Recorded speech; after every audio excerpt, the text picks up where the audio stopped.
Henry Hill spent his childhood in the working-class neighborhoods of Brooklyn, New York, places filled with noise, traffic, arguments from open windows, the smell of pizza shops, and the constant hustle of people trying to make a living. His family wasn't wealthy. They were ordinary people, surviving day by day, with no luxury and no big dreams. But young Henry wasn't interested in a simple life. His attention was always pulled toward something far more dangerous and far more exciting. Right across the street from his house stood a place locals casually called the cab stand. But this wasn't a taxi business the way normal people imagined. This was actually an undercover operational hub for the Lucchese crime family, one of the most powerful mafia families in New York City. From the outside, it looked harmless.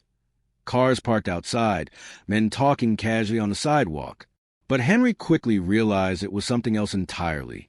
Every day, Henry watched men stepping out of shiny Cadillacs, wearing expensive suits, gold watches that glimmer in the sun, and shoes polished enough to see a reflection in. They carried thick rolls of cash, laughed loudly, tipped waiters generously, and lived like kings in a neighborhood full of average people barely getting by. For a boy like Henry, whose family had very little, this display of wealth and power was hypnotizing.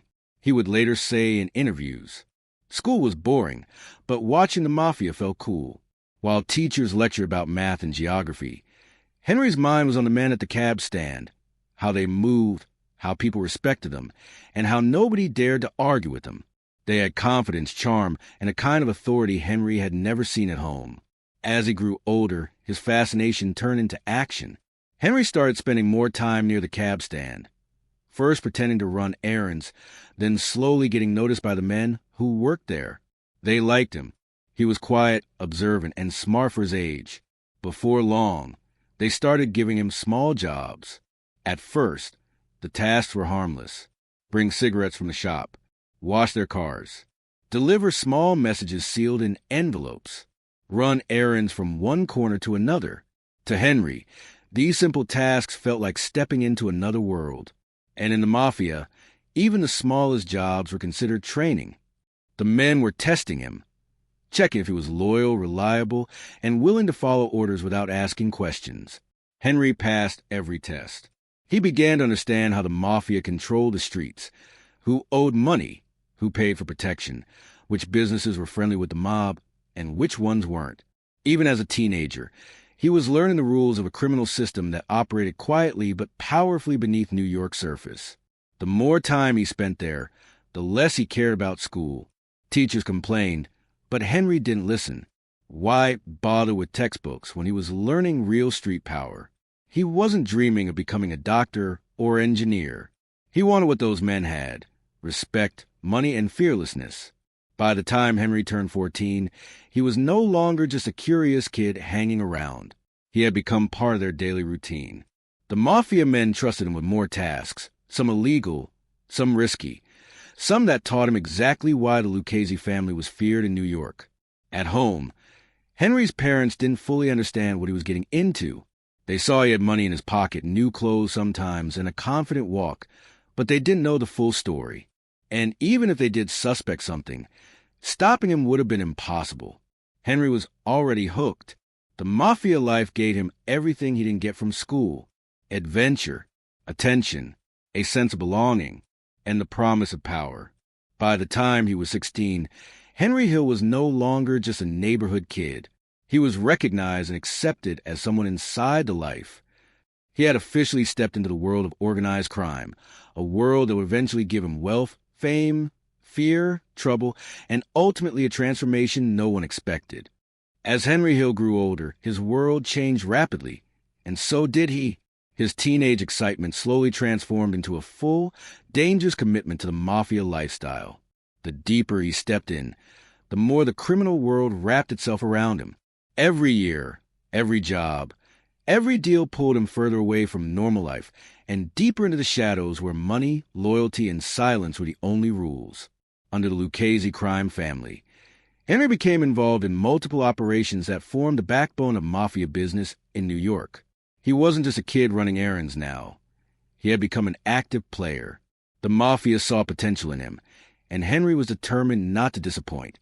He worked in illegal gambling dens, where card games ran all night, and where thousands of dollars shifted hands on a single hand.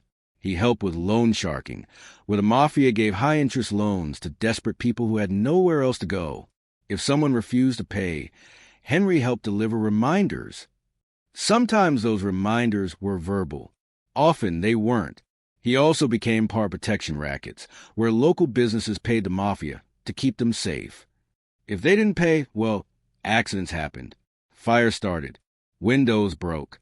Trucks stopped showing up. And eventually, the owner paid. Then there were more straightforward crimes. Robberies, extortion, hijacking trucks, stealing goods, reselling stolen merchandise. Henry was everywhere. His ability to stay calm under pressure made him valuable. He didn't panic. He didn't talk too much, and he didn't show fear. But the most dangerous path he chose was drug dealing.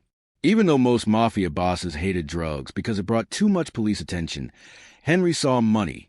Huge, fast money. Cocaine was flooding the streets, and Henry knew how to move it. He built connections, found customers, and created a network behind the mafia's back. Still, his role in the mafia was simple on paper. Whatever job you're given, do it quietly. No questions, no noise. Because of his loyalty, his friendly nature, and his sharp thinking, people inside the mafia saw Henry as reliable. And in the underworld, being reliable was one of the biggest compliments you could get. But all of this was nothing compared to the moment that defined Henry Hill forever. The operation that would shake America, rewrite crime history, and turn Henry into a legend. The Lufthansa heist, 1978. On a cold December morning, New York woke up to the biggest airport robbery in American history. At JFK Airport, from the Lufthansa cargo building, thieves stole $5 million in cash and $1 million in jewelry. That amount in the 1970s was enormous, like stealing tens of millions today. It became known as the Lufthansa heist, and was orchestrated by Jimmy Burke, one of the most feared mafia associates in New York. He was smart, ruthless, and unpredictable. But what most people didn't know was that Henry Hill was deeply involved in planning and coordinating the heist. Henry wasn't one of the masked men who went inside with guns. But he knew who was going, when they were going, how the airport security worked, who could be bribed, and how the stolen money would travel. Without Henry's connections and planning, the heist might not have been possible. The success of the heist made headlines nationwide. The mafia world buzzed with excitement and envy. Overnight, Henry Hill's status skyrocketed. He was no longer just a young associate. He became a rising star, someone whose name carried weight and respect. But with success came danger, and danger came fast. Jimmy Burke, the mastermind behind the heist, became increasingly paranoid. He started to believe that anyone involved could flip, talk to police, or brag to the wrong person. And in Jimmy's world, even a small risk was unacceptable. One by one, the people involved in the heist started disappearing. Bodies were found in abandoned cars. Some were never found at all. One man was found frozen in a meat truck. Another was shot in his own apartment. A truck driver was killed simply because he bragged too much about the money. Jimmy Burke wanted no loose ends. Henry Hill watched all of this closely. He knew Jimmy better than most. He knew how quickly Jimmy could kill someone he once called a friend. Henry realized that if Jimmy even suspected he was a threat, Henry would be next.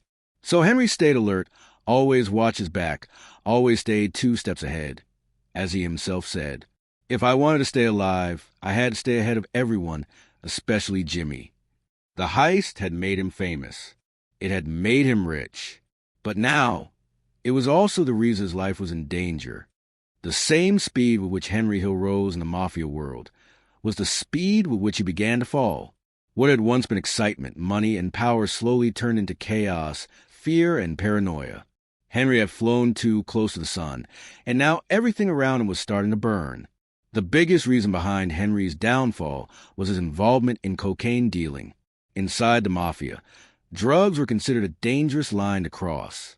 The bosses hated it, not morally, but practically. They knew drugs attracted attention. Federal agents, undercover officers, heavy surveillance, and long prison sentences. Drugs brought heat, and the mafia always avoided heat. But Henry didn't listen. He saw a profit, quick cash, and independence. The drug business gave him money even the mafia couldn't provide. He built his own network, recruited people he trusted, and started moving cocaine from New York to Pittsburgh and beyond. He was earning more than ever, but also digging his own grave. As Henry's drug operation grew, the FBI's interest in him grew even faster. They wiretapped phones, followed cars, watched buildings, and collected every scrap of information they could. And then it happened. One morning, the FBI moved in. They raided his house, searched his belongings, and handcuffed Henry Hill in front of his neighbors. For a man who once felt untouchable, this moment shattered everything. The charges stacked against him were heavy: drug trafficking, possession of illegal substances, connections to organized crime, involvement in multiple robberies, conspiracy charges. Henry knew what all of this meant. He wasn't just looking at a few years behind bars. He was staring at decades, maybe the rest of his life. And even if by some miracle he survived prison, the mafia would be waiting for him on the outside. For the first time in his life, Henry felt real fear. He realized, either I die in prison or the mafia kills me before I even get there. In jail, Henry had time to think, time to worry, time to feel the weight of every mistake he had ever made. And it was during those days behind bars that he heard the most terrifying news of all. Whispers traveled through the prison hallways. Other inmates, people who had connections, began telling Henry that Jimmy Burke, his old partner, the mastermind behind the Lufthansa heist, was planning to have him killed. So was Paulie, one of the high-ranking bosses of the Lucchese family. Both of them believed that Henry, under pressure, would eventually talk to police. And in the mafia, even the possibility of betrayal was enough reason to eliminate someone. Henry knew Jimmy, he knew Paulie, and he knew one thing for sure. If they wanted him dead, he wouldn't last long. He remembered how Jimmy had killed members of the Lufthansa crew, his own team, because he feared they might talk. Henry wasn't just a suspect. He was the suspect. And if Jimmy had no problem killing men he had known for years, then taking Henry out wouldn't be difficult at all. Inside his cell, Henry's mind raced. He replayed every warning sign, every piece of advice he ignored, every crime he committed, every person he trusted. And for the first time, he saw the mafia life clearly, not as glamorous or powerful, but as a trap with only two exits: death or prison. He realized he had reached a point where he had no control left.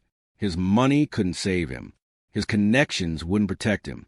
And his reputation as a reliable guy meant nothing now. The people he once respected, the people he once worked for, had officially decided he was a liability. This moment, alone, scared, cornered, became the biggest turning point of Henry Hill's entire life. He understood that if he didn't take a drastic step now, he wouldn't survive long enough to see daylight again. His next decision would change mafia history forever. It would break old loyalties, anger dangerous men, and reshape the fate of dozens of crime families. And for Henry, it meant crossing a line that no gangster ever crossed unless they had no other choice. Henry Hill had reached a point where every direction led to death. If he stayed loyal to the mafia, Jimmy Burke or Paulie would have him killed. If he stayed silent, the FBI would bury him under decades of prison time. With nowhere left to run, Henry made a choice that would change American crime history forever. He made a dangerous but life-saving decision. Henry Hill became an FBI informant.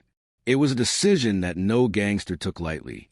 In the mafia world, loyalty was everything.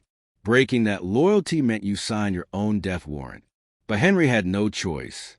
It was the only move that could save his life and the lives of his family. Becoming an informant meant something terrifying. He would testify in court against the same mafia brothers he grew up with. Men he worked for, men he trusted, men who once protected him. Now he had to expose them. When the FBI officially announced Henry's cooperation, it sent shockwaves to the criminal underworld. The mafia couldn't believe it. A man so deeply involved with the Lucchese family had switched sides?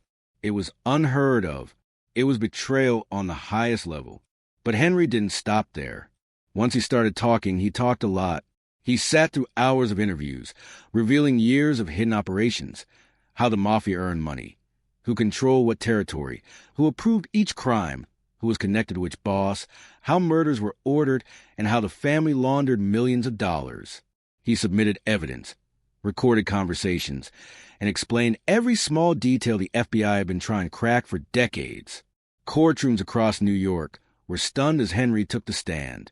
For the first time, a man from inside the Lucchese family openly described the mafia like a textbook, its hierarchy, its rules, its business structure, its secret codes, its financial machine. And the impact was massive because of Henry Hill's testimony. More than 50 members of the Lucchese crime family were sent to prison. Several high-ranking mafia bosses received life sentences, ensuring they would die behind bars. Multiple mafia operations collapsed overnight. The New York Mafia's entire structure shook to its core. Law enforcement gained a blueprint of how organized crime actually worked. Henry Hill didn't just save himself. He crippled one of the most powerful crime families in America. Once the trials were over, the FBI had to protect Henry at all costs.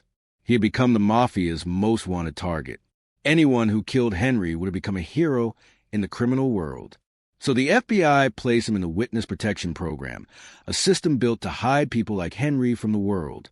New name, new identity, new state, new life. He was relocated far away from New York City, with strict instructions to keep his head low, behave like a normal citizen, and avoid anything illegal. The FBI gave him housing, money, and a chance to start fresh. But for a man like Henry Hill, this was harder than it sounded. All his life, Henry had lived in chaos. Money, danger, late-night deals, secret meetings, and adrenaline. Suddenly waking up in a quiet suburb, surrounded by normal neighbors, going to the grocery store, paying bills, and living like an average American, it felt impossible. He didn't know how to be normal. He missed the thrill. He missed the fast money. He missed the world he came from, even though that world tried to kill him. Because of this addiction to the old lifestyle, Henry made mistakes. Even inside witness protection, he got involved in small scams, shady business deals, and activities the FBI warned him not to touch. But over time, he began to settle down. He tried cooking, painting, writing, and other honest ways of making a living. His life wasn't perfect, but it was safer. It was calmer. And for the first time in years, Henry could breathe without looking over his shoulder every second. He wasn't the same man anymore. And the Mafia world would never be the same after him. After leaving the Witness Protection Program, Henry Hill stepped into the real world once again. This time without the Mafia behind him, and without the FBI supervising him. For the first time in decades, he was fully on his own. No crew, no Don, no federal agents. Just Henry and the consequences of his past. Rebuilding a life from scratch wasn't easy. Henry had spent most of his existence in the shadows, hustling, scheming, dealing, and running from danger. But now he had to live like a regular American. He had to earn money, pay bills, stay away from crime, and try to become a better version of himself. Surprisingly, Henry discovered a new passion, cooking. Growing up in and around Italian neighborhoods, Henry had always loved food. Inside Mafia kitchens, he had learned secret recipes, cooking techniques, and the art of making simple ingredients taste extraordinary. Now, outside the underworld, he began using those skills honestly. He cooked for restaurants, taught people how to make Italian dishes, and even developed a reputation as a talented cook. Food became his therapy. A plate of pasta replaced the thrill of a dangerous deal. A kitchen apron replaced the expensive suits he once wore. But cooking wasn't the only new direction in his life. Henry also began to paint, creating bold, colorful artwork that reflected the chaos and colors of his past. He painted scenes from his life, Mafia memories, emotional moments, and reflections of a world he once ruled. His art began to sell, and people admired the raw honesty in it. Some bought his paintings not because he was Henry Hill the gangster, but because he was Henry Hill the artist. Still, his financial life was never stable. Some years were good, some were bad. Sometimes he earned well through books, interviews, and appearances. Other times the money dried up. But compared to the wild, unpredictable world of organized crime, these ups and downs were manageable. They were normal. And then something incredible happened. Henry Hill's life became so fascinating that Hollywood decided to turn it into a movie. The result was Goodfellas, directed by Martin Scorsese, a film that went on to become one of the greatest mafia movies of all time. The world watched Henry's story with wide eyes. His life of crime, loyalty, betrayal, fear, and transformation became legendary. Goodfellas didn't just make Henry famous. It made him a symbol, proof that even a gangster could change if he truly wanted to. He became known not as a hero and not as a villain, but as a man who lived through both extremes and somehow survived. After the movie's success, Henry embraced this strange form of fame. He gave interviews, appeared on television, spoke openly about his crimes, and wrote books about his past. He didn't glorify the mafia. He didn't glamorize the violence. Instead, he warned people, the mafia life doesn't end with power. It ends with prison or death. Henry used his painful experiences to teach. He wanted young people to understand that the glamour of crime was an illusion. The reality was bloody, lonely, and deadly. In his final years, Henry genuinely tried to become a better human being. Those who met him often said he had a unique personality, filled with humor, honesty, and regret. He could laugh at himself, admit his mistakes, and talk openly about the things he wished he could undo. It made him human. It made him relatable. It made him real. Despite all the wrong he had done, Henry carried a sincere desire to make amends. He couldn't change the past, but he tried to shape the future differently, for himself and for anyone who listened to his story. In 2012, Henry Hill passed away due to cardiac arrest, and with him ended one of the strangest, most unpredictable journeys in American crime history. A gangster who betrayed the mafia, a criminal who helped the FBI, a survivor who lost everything, yet rebuilt himself, a good fellow who spent his last years trying, truly trying, to be good. Henry Hill's story remains rare, unexpected, full of contradiction, full of lessons. He was a man who lived between darkness and redemption and fought every day to stay on the side of light.